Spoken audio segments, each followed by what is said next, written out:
Itong regalo kong to, kulang pa to. Kulang pa to, hindi ito. Magandang gabi mga kaagapay, muli na naman tayo nagbabalik at syempre, pasensya po sa kahapon hindi po tayo nakapag-upload gawa po ng busy tayo masyado. And yun nga, eto papanoorin po natin ang short clip po ng Team Jomar. Ayan, sa kabuuan po ng video na yan at kung gusto nyong mapanood, ay nasa channel po ni Kalinga Prab. So tara po, panoorin po natin. Gusto to, sagutin mo na ako. When you said hello, I looked in your eyes.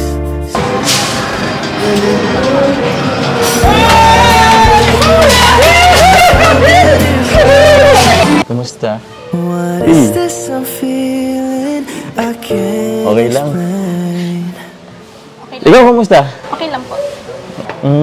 Kumusta New Year mo? Okay lang po. Masaya po.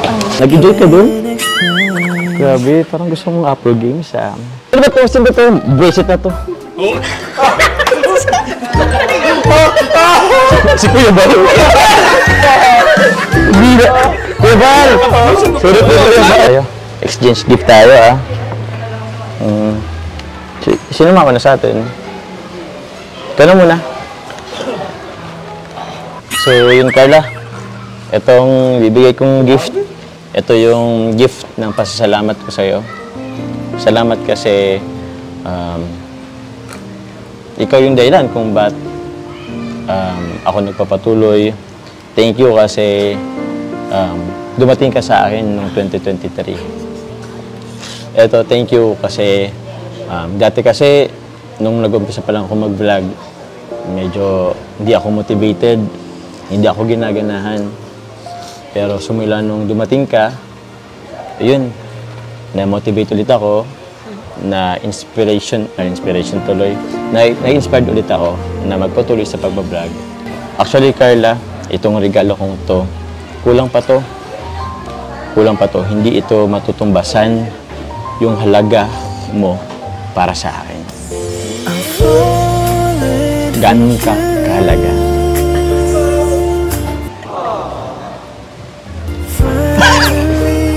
Ano nangyari dyan? Hayaan mo lang yan, hayaan mo lang yan. Ganyan yan. So, Thank you, Kuya Jomar. welcome. Ba't ka naiyak? Okay lang yun. Yung pato, ano to? Patay, store mo to. Ang sabi ng pakikinig natin to.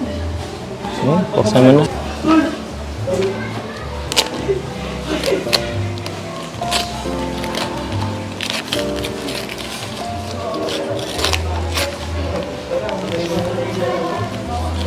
Sure, magustuhan mo yan.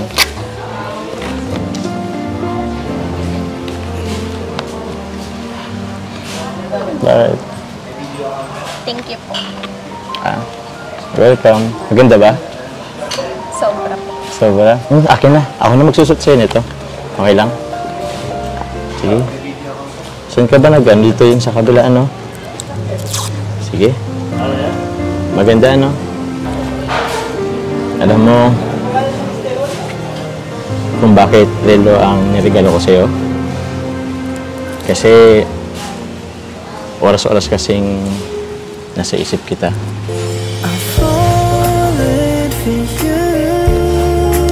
Yan. Bagay sa'yo. Thank you. Welcome. Pagano po? Sige, sige. Regalo mo. Yun na yan? Yan? Sige po, sag mo po. Yun na yan? Wala mo lang message. Ang sweet mo ha. Wala mo lang message dyan. Ayos na ako, kuya. Salamat ha. Okay ka na ba? Ayos na ako. Sige. Grado ka? Hindi ka namatay na. Message ka, sige. Gusto kong marinig yung message mo. Eh. Ako nga, nag-message ako sa'yo. Thank you po. Kasi thank you po sa pagtsatsaga mo kahit na minsan nasusungitan kita. Sorry po. Sana po hindi ka magbago kahit na minsan nasusungitan kita. Ay, gusto po akong sabihin sa'yo. sasabihin sa akin, sige, sige, ano yun? Ano yun? Ano yun? Makinig ka po. Sige, makikinig ako. Hindi ko na po ito uulitin. Oh, sige, sige. Kinig ako. Ano yun? Salamat kasi dumating ka sa buhay ko.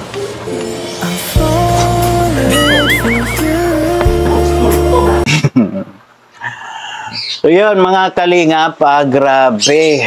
Grabe, tama na, tama na, tama. Tama na po.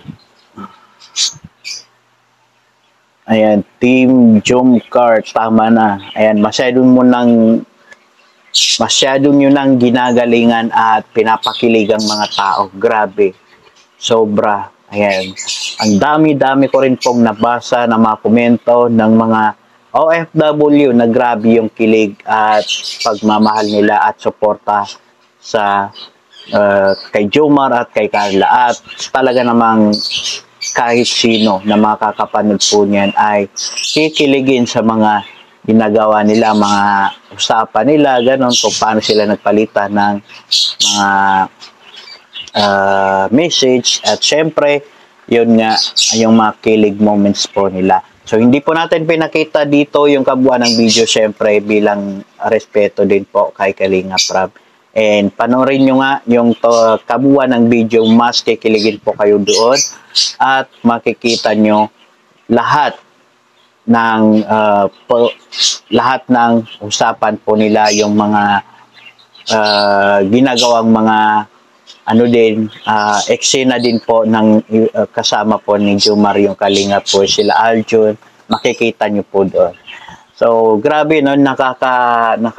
Nakakakilig at nakakatuwa kasi nga po, pakunti-kunti na nga nag-i-improve yung or hindi na, konti-konti na lang talaga mas magiging maayos ng ang pag-usap nila Carla at nila Jomar. Kasi ngayon parang napapansin ko hindi na masyadong nahihiya at mabilis lang din mag-reply si Carla. Kumbaga hindi na siya yung dati na parang naano pa siya magsalita. Although nakikita pa rin natin na may mga kahit na gusto niyang makipag-usap ng matagal or may gusto siyang sabihin ng mahaba, pero parang hindi pa niya kayang ibuga talaga lahat.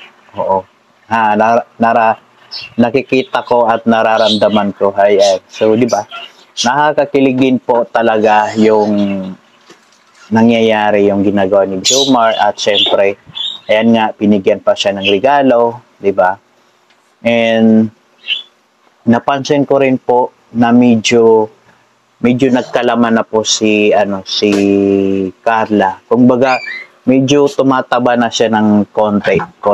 Yan din yung isang napansin ko. Pero siyempre, dahil nga yan, siyempre, masasabi natin na compare dati na hindi naman sabi natin na maliit lang or may limitado yung nakakain po nila. Possible na mga puto-puto lang, yung mga pinapanindan niya, di ba?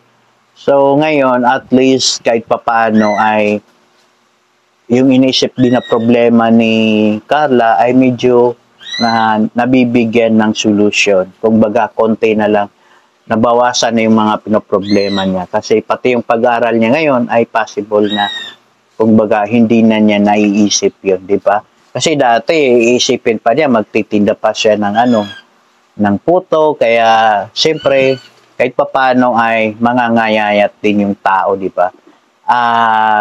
Hindi tulad ngayon na maraming biyayang dumarating sa kanya. So, deserve naman. So, yun, basta sa buong video po na napanood ko, hindi ako na-focus kung ano yung sasabihin ko. Basta nanood lang ako na kinikilig, wala na akong inisip. Kasi minsan, yung mga, siyempre kaming mga reactors, habang nanonood minsan isipin din namin, ganito, ano ba yung sasabihin ko, gano'n.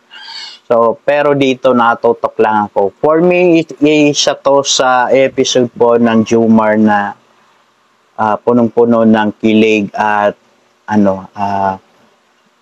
basta, yung hindi ko rin hindi ko rin masabi. Oo, di ba? Punong-puno ng kilig, pagmamahal at saka inspirasyon.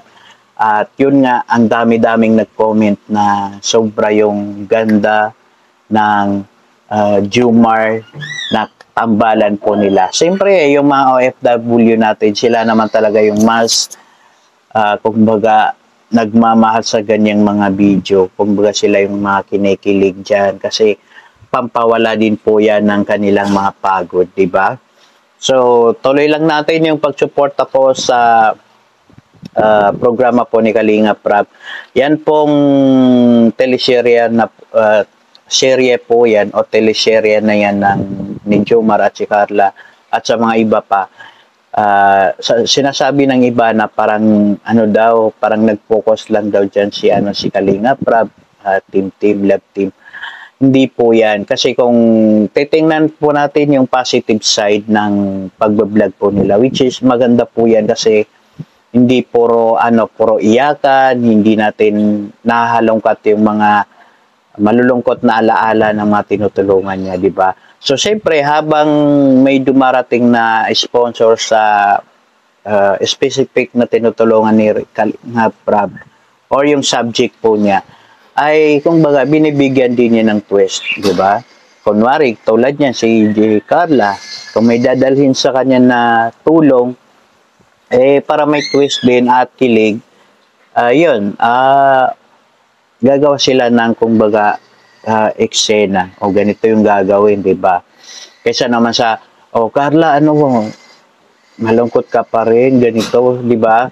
So, parang mas maganda na yung ganyan kasi unti-unti kahit papaano pati si Carla ay nabibigyan kumbaga na empower natin na hindi lang siya hindi puro iko-content niya yung buhay nila, anong naging ganito, yung mga alaala hindi maganda, di ba? So mas maganda na yun kasi kumbaga nakaka-focus siya sa kanyang hinaharap, di ba? Hindi na yung puro i-vlog ko na lang tapos hahalongkatin mo, tatanong mo, sino ba yung mga ganito, di ba? Pangit, nakakasawa na yung ganon. Okay lang sa yung mga first encounter, second encounter, di ba? So, ganon lang po yun. Huwag po natin tingnan na puro love team daw or mga love story daw. Kasi kung tutuusin po, pagtulong din naman yan. Tinutulungan nga dyan si Carla, di ba? So, ganun lang, medyo iba lang binibigyan ng twist yung content po. So, sana wala po tayong maging problema dyan pag na natin isipin yung mga ganyan. Sa mga basher po, ayan, kung hindi nyo po gusto, simple lang, huwag nyong panoorin, diba? Kaysa naman sa sumasakit yan yung mga dibdib nyo. So, yun lang po. Maraming salamat po at thank you po sa patuloy na pagsuporta. Ayan. Pagpasensyahan nyo na lang po kasi lagi din po tayong busy at hindi makagawa-gawa araw-araw ng video. So, yun lang po. Maraming salamat. Bye-bye.